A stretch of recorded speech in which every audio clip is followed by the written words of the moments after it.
प्रश्न 386। प्रेम नाम की मनोवृत्ति का जैसा विस्तृत और पूर्ण परिज्ञान सूरदास को था वैसा किसी और कवि को नहीं। भ्रमर गीत के आधार पर इस कथन पर विचार कीजिए। 1। भ्रमर गीत में सूरदास ने प्रेम की विविध मनोस्थितियों का अत्यंत सूक्ष्म और गहरा चित्रण किया है। 2। गोपियों का कृष्ण के प्रति प्रेम केवल लौकिक आकर्षण नहीं बल्कि पूर्ण आत्मसमर्पण और आध्यात्मिक अनुराग का रूप ले लेता है।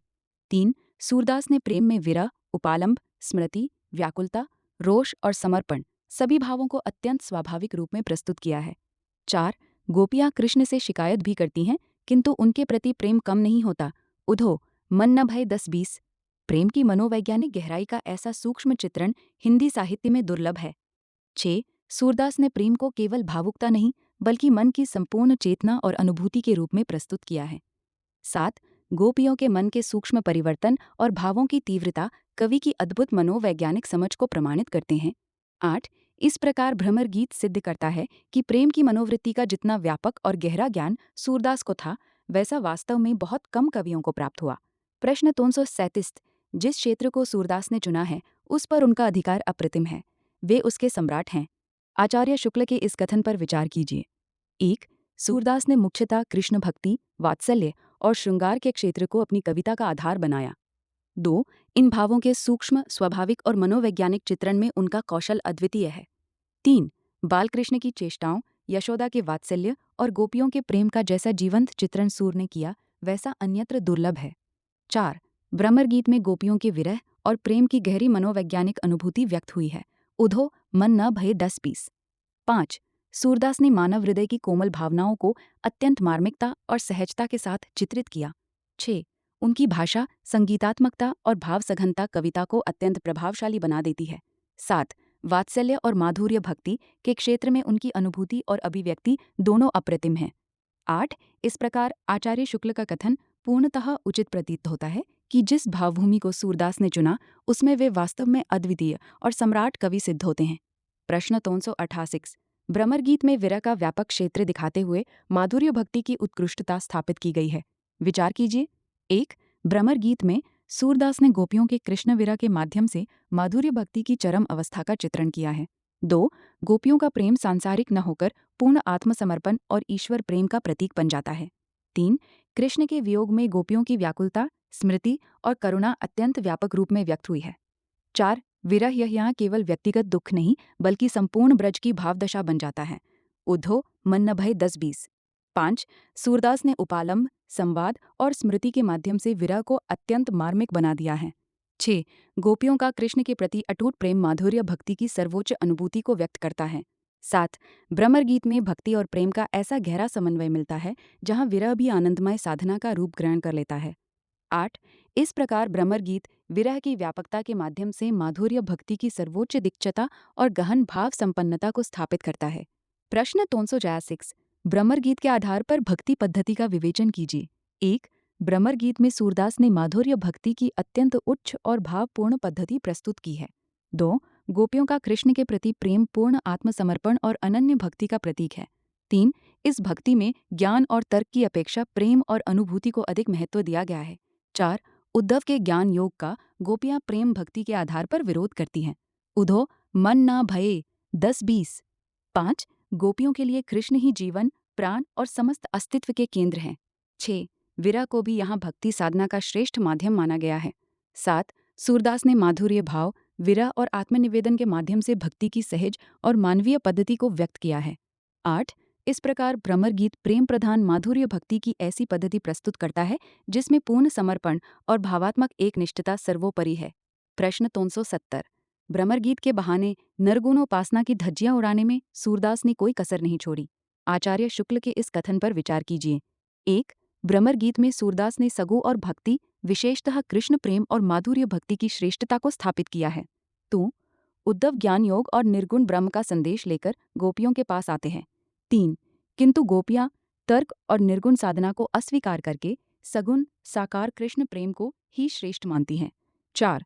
गोपियों के अनुसार जिस कृष्ण को उन्होंने देखा, जिया और प्रेम किया वही उनके लिए वास्तविक ईश्वर हैं।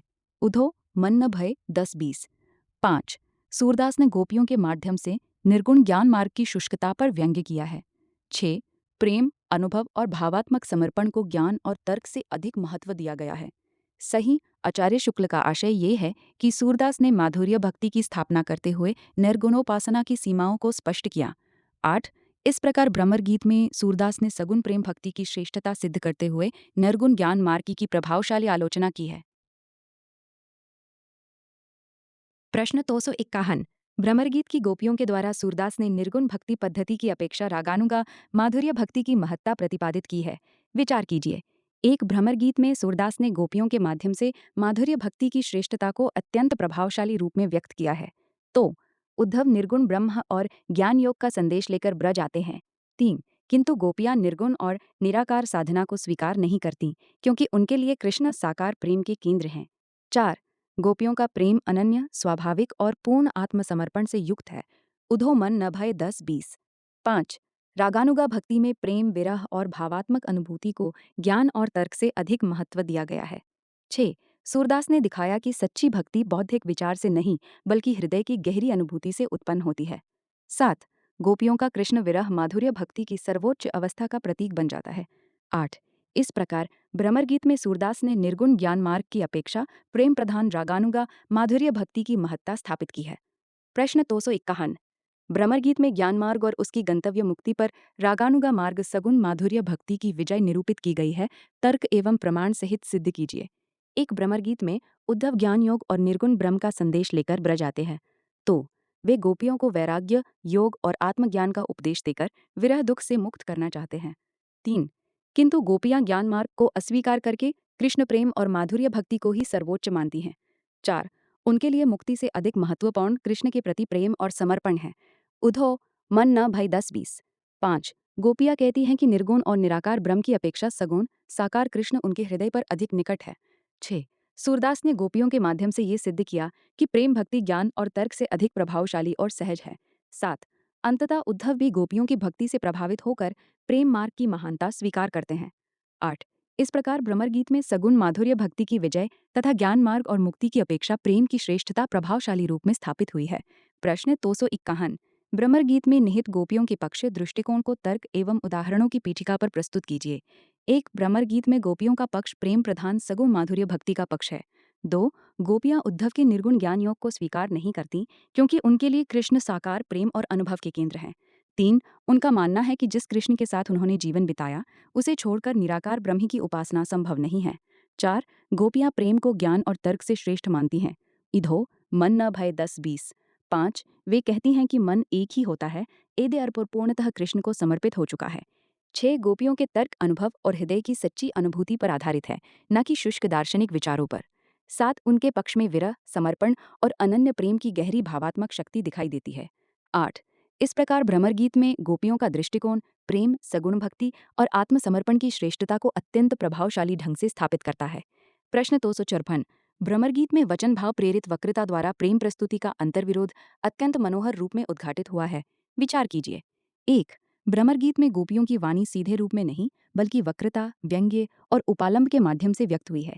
2। गोपियां कृष्ण से अत्यधिक प्रेम करती हैं, किंतु उसी प्रेम में शिकायत, रोष और व्यंग्य भी प्रकट करती हैं। 3।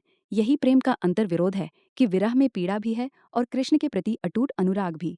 4। भ्रमर को संबोधित करते हुए गोपियां कटु वचन कहती हैं, पर उनके भीतर गहरा प्रेम छिपा रहता है। उधो मन न भय 10-20। 5। वचन भाव प्रेरित वक्रता से गोपियों की मानसिक स्थिति अत्यंत स्वाभाविक और मार्मिक बन जाती है। 6। सूरदास ने उपालंब और व्यंग्य के माध्यम से प्रेम की गहराई को और अधिक प्रभावशाली बनाया है। 7। गोपियों के कथनों में बाहरी कटुता और भीतरी समर्पण साथ साथ चलते हैं। 8। इस प्रकार भ्रमर गीत में वक्रता के माध्यम से प्रेम, विरह, व्यंग्य और समर्पण का अंतर्विरोध अत्यंत सुंदर और मनोहर रूप में व्यक्त हुआ है। प्रश्न 252। भ्रमर गीत सूरसागर का एक मर्मस्पर्शी और वैदग्ध्यपूर्ण अंश है, जो ब्रजनारियों की वक्रता, वचन वक्रता, तन्मयता और संवाद शैली आदि विशेषताओं के कारण हिंदी साहित्य में विशिष्ट स्थान रखता है। इस युक्ति के संबंध में तर्क और प्रमाण सहित अपना पक्ष प्रस्तुत कीजिए। 1। भ्रमर गीत सूरसागर का अत्यंत मार्मिक और कलात्मक अंश है, जिसमें गोपियों के कृष्ण विरह का अद्भुत चित्रण हुआ है। 2। ब्रजनारियों की वाणी में वक्रता, व्यंग्य और उपालम का अत्यंत सुंदर प्रयोग मिलता है। 3। गोपियां भ्रमर और उद्धव से बात करते हुए कटाक्ष करती है, किंतु उनके भीतर गहरा प्रेम और समर्पण छिपा रहता है। 4। वचन वक्रता के कारण उनकी मानसिक स्थिति अत्यंत स्वाभाविक और प्रभावशाली बन जाती है। उधो मन ना भय 10-20। 5. गोपियों की तन्मयता इतनी गहरी है कि उनका संपूर्ण अस्तित्व कृष्ण प्रेम में डूबा हुआ दिखाई देता है। 6. संवाद शैली भ्रमर गीत को जीवंत, गतिशील और भावपूर्ण बनाती है। 7. सूरदास ने प्रेम, विरह, व्यंग्य और भक्ति को मनोवैज्ञानिक सूक्ष्मता के साथ प्रस्तुत किया है। 8. इस प्रकार वक्रता, संवाद कौशल, भाव सघनता और माधुर्य भक्ति की उत्कृष्ट अभिव्यक्ति के कारण भ्रमर गीत हिंदी साहित्य में विशिष्ट स्थान रखता है।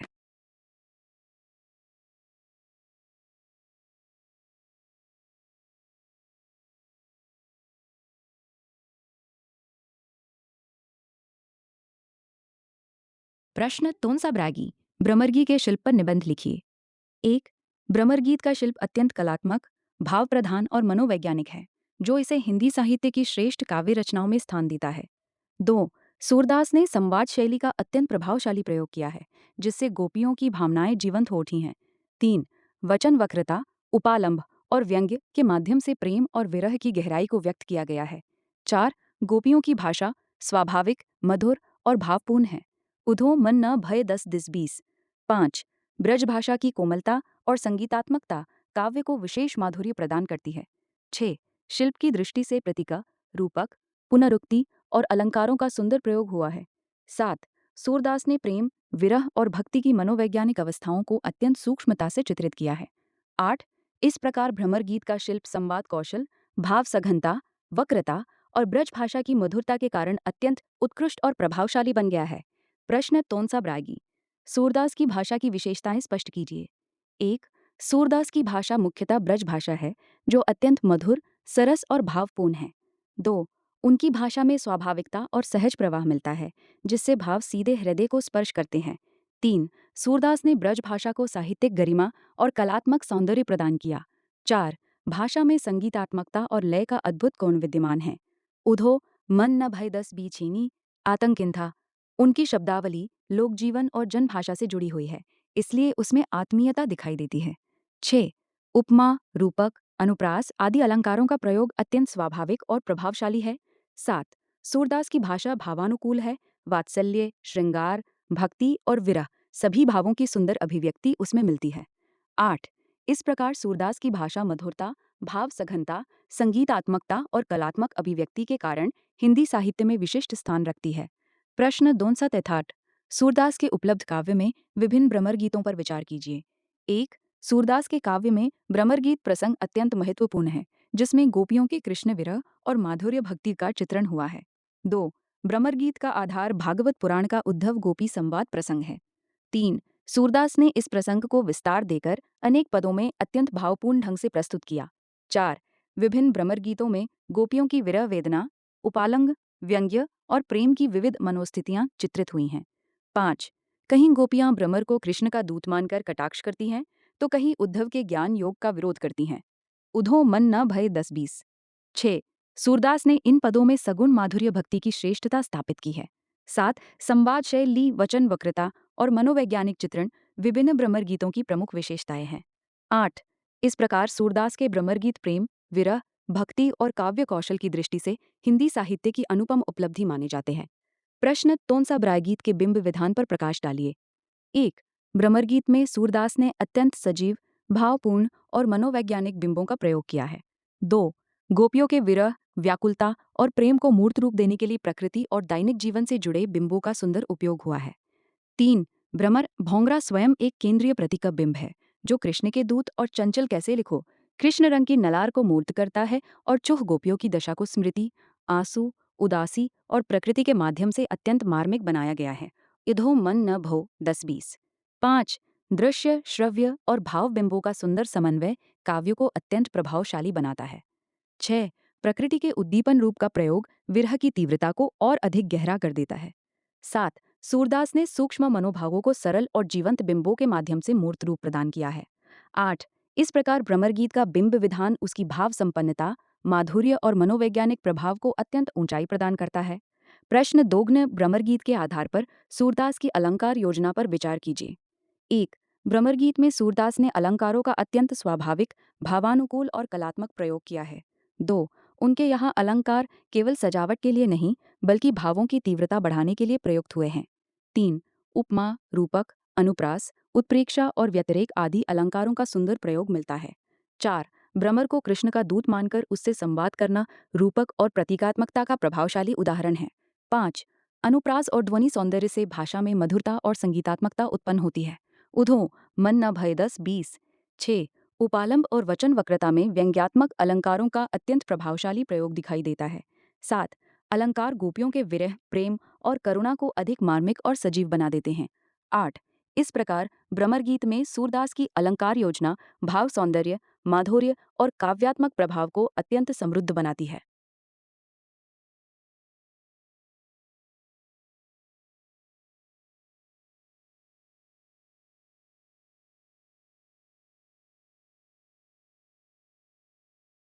प्रश्न 351। सूरदास की उपमा देने की झनक सी चढ़ जाती है और वे उपमा पर उपमा, उत्प्रेक्षा पर उत्प्रेक्षा करते चले जाते हैं। आचार्य शुक्ल के इस मत के आलोक में सूरदास की अलंकार योजना पर विचार कीजिए। 1. सूरदास की कविता में अलंकारों का अत्यंत समृद्ध और स्वाभाविक प्रयोग मिलता है। 2. विशेषतः उपमा और उत्प्रेक्षा अलंकार उनके प्रिय अलंकार हैं, जिनका प्रयोग वे भावों को अधिक प्रभावशाली बनाने के लिए करते हैं। 3. कृष्ण, गोपियों और प्रकृति के वर्णन में वे लगातार नई नई उपमाएं प्रस्तुत करते चलते हैं। 4. आचार्य शुक्ल का आशय ये है कि सूरदास की कल्पना अत्यंत उर्वर और भावोन्मुख है। 5. भ्रमर गीत में विरह, वेदना और प्रेम की अभिव्यक्ति में उपमाओं की सुंदर श्रृंखला दिखाई देती है। उधो मन न भय 10-20। 6. उत्प्रेक्षा के माध्यम से वे सूक्ष्म भावों को अत्यंत मार्मिक और सजीव बना देते हैं। 7. यद्यपि कहीं कहीं अलंकारों की अधिकता दिखाई देती है, फिर भी वे भावों के अनुकूल होने के कारण बोझिल नहीं लगते। 8. इस प्रकार सूरदास की अलंकार योजना उनकी कल्पना शक्ति, भाव संपन्नता और काव्य कौशल की अद्भुत अभिव्यक्ति है। प्रश्न 380 बाहा। सूरसागर वो सागर है जिसमें हर प्रकार का जल आकर मिलता है। आचार्य शुक्ल के इस कथन का आशय स्पष्ट कीजिए। 1. आचार्य शुक्ल का आशय ये है कि सूरसागर विषय, भाव और काव्य रूपों की दृष्टि से अत्यंत व्यापक और समृद्ध काव्य ग्रंथ है। 2. इसमें कृष्ण भक्ति के साथ वात्सल्य, श्रृंगार, विरह, करुणा और माधुर्य सभी भावों का सुंदर चित्रण मिलता है। 3. सूरदास ने बालकृष्ण की चेष्टाओं से लेकर गोपियों के गहन विरह तक मानव हृदय की विविध अवस्थाओं को व्यक्त किया है। 4. भ्रमर गीत में विरह और माधुर्य भक्ति का उत्कर्ष दिखाई देता है। उधो मन न भय 10-20। 5. सूरसागर में भक्ति, प्रेम, लोकजीवन, प्रकृति और मनोवैज्ञानिक अनुभूतियों का अद्भुत समन्वय है। 6. भाषा, अलंकार, संगीतात्मकता और भाव संपन्नता सभी दृष्टियों से ये अत्यंत समृद्ध काव्य है। 4. आचार्य शुक्ल ने हर प्रकार का जल कहकर उसकी बहुआयामी काव्य संपदा की ओर संकेत किया है। 8. इस प्रकार सूरसागर भावों, विषयों और काव्य सौंदर्य की विशालता के कारण वास्तव में एक व्यापक साहित्यिक सागर सिद्ध होता है। प्रश्न 351। भ्रमरगी का कथासार प्रस्तुत कीजिए। 1. भ्रमरगी का आधार भागवत पुराण का उद्धव गोपीय संवाद प्रसंग है, जिसे सूरदास ने अत्यंत भावपूर्ण रूप में प्रस्तुत किया है। 2. कृष्ण मथुरा चले जाते हैं, जिससे ब्रज की गोपियां गहरे विरह दुख में डूब जाती हैं। 3. कृष्ण गोपियों को समझाने और ज्ञान योग का संदेश देने के लिए उद्धव को ब्रज भेजते हैं। 4. उद्धव गोपियों को निर्गुण ब्रह्म, वैराग्य और योग का उपदेश देते हैं। 5. किंतु गोपियां उनके ज्ञान मार्ग को स्वीकार नहीं करती और कृष्ण प्रेम को ही सर्वोच्च मानती हैं। उद्धव मन न भय 10-20। 6. गोपियां भ्रमर भोंवरे को कृष्ण का दूत मानकर उससे उपालंब, व्यंग्य और विरह भरी बातें करती हैं। 7. अंततः उद्धव गोपियों की प्रेममयी भक्ति और समर्पण से प्रभावित हो जाते हैं। 8. इस प्रकार भ्रमर गीत गोपियों के कृष्ण विरह, माधुर्य भक्ति और प्रेम की श्रेष्ठता की मार्मिक कथा है। प्रश्न 351। भ्रमर गीत परंपरा का अर्थ बताते हुए स्पष्ट कीजिए कि सूरदास ने इस परंपरा में क्या मौलिक उद्भावनाएं की। 1. भ्रमर गीत परंपरा का आधार भागवत पुराण का उद्धव गोपी संवाद प्रसंग है, जिसमें गोपियां भ्रमर को माध्यम बनाकर अपने विरह और प्रेम को व्यक्त करती हैं। 2. इस परंपरा में सामान्यतः गोपियों के कृष्ण विरह, उपालंभ और माधुर्य भक्ति का चित्रण किया जाता है। 3. सूरदास ने इस प्रसंग को केवल धार्मिक आख्यान न रखकर अत्यंत मनोवैज्ञानिक और भावपूर्ण रूप प्रदान किया। 4. उन्होंने गोपियों की मानसिक अवस्थाओं, प्रेम, रोष, व्यंग्य, करुणा और समर्पण का सूक्ष्म चित्रण किया। 5. सूरदास की सबसे बड़ी मौलिकता वचन वक्रता और संवाद शैली में दिखाई देती है। उधो मन न भय 10-20। 6. उन्होंने निर्गुण ज्ञान मार्ग की अपेक्षा सगुण माधुर्य भक्ति की श्रेष्ठता को प्रभावशाली रूप में स्थापित किया। 7. ब्रज भाषा की मधुरता और संगीतात्मकता ने भ्रमर गीता को अत्यंत सरस बना दिया। 8. इस प्रकार सूरदास ने भ्रमर गीत परंपरा को भाव सघनता, मनोवैज्ञानिक गहराई, वक्रता और माधुर्य भक्ति की उत्कृष्ट अभिव्यक्ति द्वारा नई ऊंचाई प्रदान की। प्रश्न 385, भ्रमर गीत में प्रकृति वर्णन पर निबंध लिखिए। 1। भ्रमर गीत में सूरदास ने प्रकृति का अत्यंत भावपूर्ण, उद्दीपनकारी और संवेदनात्मक चित्रण किया है। 2। प्रकृति यहाँ केवल पृष्ठभूमि नहीं बल्कि गोपियों की विरह वेदना को तीव्र बनाने वाली सक्रिय शक्ति बन जाती है। 3। वृंदावन, यमुना, वन, लताएं, पवन और ऋतु वर्णन गोपियों की मनस्थिति के साथ गहरे रूप में जुड़े हुए हैं। 4। कृष्ण के वियोग में वही प्रकृति जो पहले आनंदायिनी थी अब गोपियों को दुखद प्रतीत होती है। 5। भ्रमर भौंरा स्वयं प्रकृति का एक महत्वपूर्ण प्रतीक बनकर उपस्थित होता है। उधो मन न भय 10-20। 6। प्रकृति का उद्दीपन रूप विरह, स्मृति और करुणा को और अधिक मार्मिक बना देता है। 7। सूरदास ने प्रकृति को मानवीय भावनाओं के अनुरूप चित्रित करके उसे जीवंत और संवेदनशील बना दिया है। 8। इस प्रकार भ्रमर गीत में प्रकृति वर्णन भाव सौंदर्य, विरह व्यंजना और माधुर्य भक्ति को अत्यंत प्रभावशाली रूप प्रदान करता है। प्रश्न 84, सूरदास की सामाजिक चेतना पर विचार कीजिए।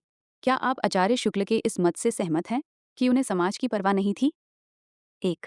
सूरदास मुख्यतः कृष्ण भक्ति और मानवीय भावनाओं के कवि हैं, इसलिए उनकी कविता का केंद्र सामाजिक सुधार नहीं बल्कि भक्ति और प्रेम है। 2। आचार्य शुक्ल ने कहा कि सूरदास को समाज की विशेष परवाह नहीं थी क्योंकि उन्होंने प्रत्यक्ष सामाजिक समस्याओं पर बहुत कम लिखा। 3। किंतु ये कहना पूर्णतः उचित नहीं होगा क्योंकि सूरदास की कविता में लोकजीवन और मानवीय संबंधों की गहरी समझ दिखाई देती है। 4। उनके काव्य में ब्रज समाज, लोक संस्कृति और सामान्य जनजीवन का अत्यंत स्वाभाविक चित्रण मिलता है। 5। वात्सल्य, प्रेम और भक्ति के माध्यम से उन्होंने मानवीय संवेदना और समरसता को प्रतिष्ठित किया। उधो मन न भय 10-20। 6। सूरदास की भक्ति में जाति पांति और ऊंच नीच का भेद गौण हो जाता है जिससे मानवीय समानता की भावना प्रकट होती है। 7। उनका उद्देश्य प्रत्यक्ष सामाजिक क्रांति नहीं बल्कि प्रेम और भक्ति के माध्यम से मानव हृदय को संवेदनशील बनाना था। 8। इस प्रकार सूरदास में प्रत्यक्ष सामाजिक विद्रोह भले कम हो किंतु उनकी कविता में गहरी मानवीय और लोकमंगलकारी सामाजिक चेतना अवश्य विद्यमान है। प्रश्न 84, रामचरितमानस की सीता और भ्रमरगीत की गोपियों के विरह की तुलना कीजिए। 1। रामचरितमानस की सीता और भ्रमरगीत की गोपियां दोनों ही विरह की अत्यंत मार्मिक प्रतीक हैं किंतु उनके विरह की प्रकृति अलग है। 2। सीता का विरह मर्यादा, पतिव्रता और धैर्य से युक्त है जबकि गोपियों का विरह प्रेमोन्माद और भावावेग से भरा हुआ है। 3। सीता का विरह शांत, संयमित और करुण है। 4। गोपियों का विरह अत्यंत व्याकुल, उपालम भपूरा और भावोच्छ्वास से युक्त है। उधो मन न भये 10-20। 5। सीता अपने दुख को अधिकतर मौन और सहनशीलता के साथ व्यक्त करती हैं। 6। गोपियाँ संवाद, व्यंग्य और वचन वक्रता के माध्यम से अपनी विरह वेदना प्रकट करती हैं। 7। सीता का विरह आदर्श नारीत्व और मर्यादा का प्रतीक है जबकि गोपियों का विरह माधुर्य भक्ति और पूर्ण आत्मसमर्पण का। 8। इस प्रकार दोनों विरह अत्यंत मार्मिक हैं किंतु सीता का विरह मर्यादा मूलक और गोपियों का विरह प्रेम प्रधान तथा भावोन्मत्त स्वरूप का प्रतिनिधित्व करता है। प्रश्न 84 एक समन्वय के महान कवि हैं, विचार कीजिए। 1। तुलसीदास ने अपने काव्य में धर्म, दर्शन, समाज और संस्कृति के विविध तत्वों का सुंदर समन्वय प्रस्तुत किया है। 2। उन्होंने निर्गुण और सगुण भक्ति, ज्ञान और कर्म, लोक और शास्त्र सभी का संतुलित मेल किया। 3। रामचरितमानस में भक्ति के साथ नीति, आदर्श और लोकमंगल की भावना भी जुड़ी हुई है। 4। तुलसी के राम ईश्वर भी हैं और आदर्श मानव भी, सिया राममय सब जग जानी। 5। उन्होंने शैव और वैष्णव मतों के बीच समन्वय स्थापित करने का प्रयास किया। 6। तुलसीदास की भाषा में संस्कृत की गरिमा और लोक भाषा की सहजता दोनों का सुंदर मेल मिलता है। 7। उनके काव्य में आध्यात्मिकता और सामाजिक जीवन दोनों का संतुलित चित्रण दिखाई देता है। 8। इस प्रकार तुलसीदास भारतीय संस्कृति, भक्ति, दर्शन और लोक जीवन के व्यापक समन्वय के कारण वास्तव में महान समन्वयकारी कवि सिद्ध होते हैं। प्रश्न जो हाइसेचर तुलसीदास की भक्ति भावना का सांगोपांग विवेचन कीजिए। 1। तुलसीदास की भक्ति भावना सगुण राम भक्ति पर आधारित है जिसमें प्रेम, समर्पण और लोकमंगल की भावना प्रमुख है। 2। उनके आराध्य राम केवल ईश्वर नहीं बल्कि मर्यादा पुरुषोत्तम और आदर्श मानव भी हैं। 3। तुलसीदास ने भक्ति को मोक्ष का सबसे सरल और श्रेष्ठ मार्ग माना है। भवानी शंकरो वंदे। 4। उनकी भक्ति में दास्यभाव, विनय, श्रद्धा और आत्मसमर्पण का सुंदर समन्वय मिलता है। 5। तुलसीदास ज्ञान, कर्म और भक्ति तीनों को स्वीकार करते हैं किंतु भक्ति को सर्वोपरि मानते हैं। 6। उनकी भक्ति लोकमंगलकारी है जिसमें समाज, नैतिकता और धर्म की रक्षा का भाव निहित है। 7। रामचरितमानस विनय पत्रिका और कवितावली में उनकी भक्ति का विविध रूपों में चित्रण मिलता है। 8। इस प्रकार तुलसीदास की भक्ति भावना श्रद्धा, समर्पण, मर्यादा, लोकमंगल और राम प्रेम से युक्त अत्यंत व्यापक और समन्वयवादी है। प्रश्न 290। तुलसीदास के काव्य में कलयुग और राम राज्य की धारणाओं पर विचार कीजिए। 1। तुलसीदास ने अपने काव्य में कलयुग और राम राज्य दोनों की स्पष्ट और विरोधी धारणाएं प्रस्तुत की हैं। 2। कलयुग उनके अनुसार नैतिक पतन, अधर्म, लोभ, पाखंड और सामाजिक अव्यवस्था का युग है। 3। रामचरितमानस में उन्होंने कलयुग की स्थिति का अत्यंत यथार्थ चित्रण किया है, जहां धर्म और सदाचार कमजोर पड़ जाते हैं। 4। इसके विपरीत रामराज्य आदर्श शासन, न्याय, समरसता और लोक कल्याण का ईदैहिक दैविक भौतिक तापा, रामराज नहीं काहू ही व्यापा। 5। रामराज्य में प्रजा सुखी, सुरक्षित और नैतिक मूल्यों से युक्त दिखाई देती है। 6।